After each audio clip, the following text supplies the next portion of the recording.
بسم اللہ الرحمن الرحیم اللہ من الشیطان الرجیم بسم اللہ الرحمن الرحیم الحمد للہ الذی جعلنا من المتمسکین بولایت علی بن ابی طالب والائمہ علیہم الصلاۃ والسلام۔ 18 ذی الحج روز عید اللہ الاکبر، عید سعید، عید غدیر خم ہے۔ آپ ناظرین کی خدمت میں مبارکباد پیش کرتے ہیں۔ پروردگار عالم ہم تمام لوگوں کو امیر المومنین علی بن ابی طالب علیہ الصلوۃ والسلام اور ان کے 11 اولادوں کا سچا اور حقیقی پیرو، ان کا شیعہ، ان کا محب، ان کے راستے پر چلنے والا قرار دے۔ جو عنوان ہے گفتگو کا وحدت کے سلسلے میں ہے کہ غدیر اور وحدت امت مسلمہ کے درمیان۔ البتہ کچھ لوگ یہ اعتراض کرتے ہیں کہ غدیر خود ایک ڈسپیوٹیڈ میٹر ہے، آپ وحدت کی بات کرنا چاہتے ہیں، غدیر سے وحدت ہو سکتی ہے؟ غدیر سے فتنہ پھیلے گا، غدیر سے اختلافات بڑھیں گے۔ تو یہ اس بات کا جواب دینے کے لیے پہلی چیز تو اشکال اور یہ اعتراض ہی غلط ہے۔ نہ غدیر سے اختلافات پھیلتے ہیں، نہ فتنہ پھیلتا، بلکہ غدیر خود محور اتحاد ہے۔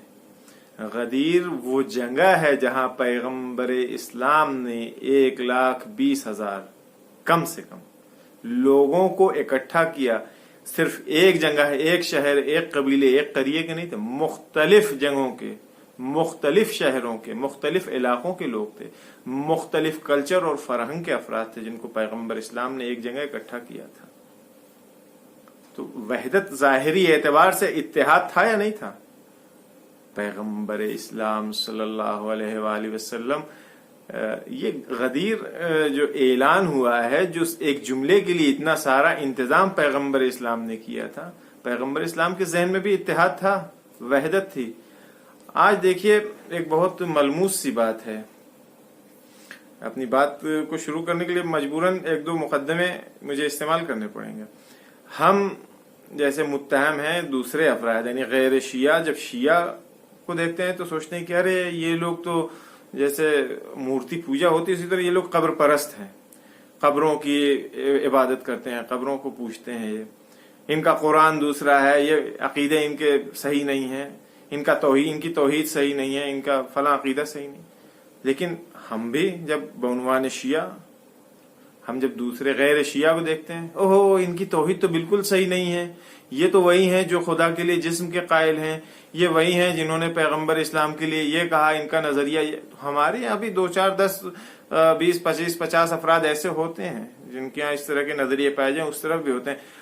ہم بھی یہ سوچتے ہیں کہ ارے یہ سب کے سب جو ہیں سب وہابی ہیں، جبکہ ایسا نہیں، سارے کے سارے سنی وہابی نہیں ہوتے ہیں۔ ایک گروپ ہے جس میں سارے کے سارے سنیوں کا یہ نظریہ نہیں ہے کہ خدا کے جسم ہے، علیہ باللہ۔ ہمارا قرآن وہی ہے، قرآن جو آپ کا قرآن ہے، ہمارا خدا وہی ہے جو آپ کا خدا ہے۔ لیکن ایک جو غلط تصور ہمارے اندر ہے، ہمارے ذہنوں کے اندر ہے، اس نے ہمیں آپس میں ایک دوسرے سے جدا کر رکھا ہے۔ غدیر یہ وہ جگہ ہے، یہ غدیر وہ مقام ہے، غدیر وہ موقع ہے، غدیر وہ واقعہ ہے جو امت مسلمہ کو ایک پلیٹ فارم کے اوپر جمع کر سکتا ہے۔ اس کے لیے صدر سے کام لینا پڑے گا، دقت سے کام لینا پڑے گا، ہمیں غور و فکر کرنا پڑے گا۔ خالی جذبات کا نام غدیر نہیں ہے۔ ٹھیک ہے غدیر ہے، غدیر میں جشن منائیے، جشن جو ہے وہ ایک حصہ ہے غدیر کا۔ ہم 99 حصے کو چھوڑ دیتے ہیں، اس کے جو امپورٹنٹ چیزیں ہیں ان کی طرف ہماری توجہ نہیں جاتی۔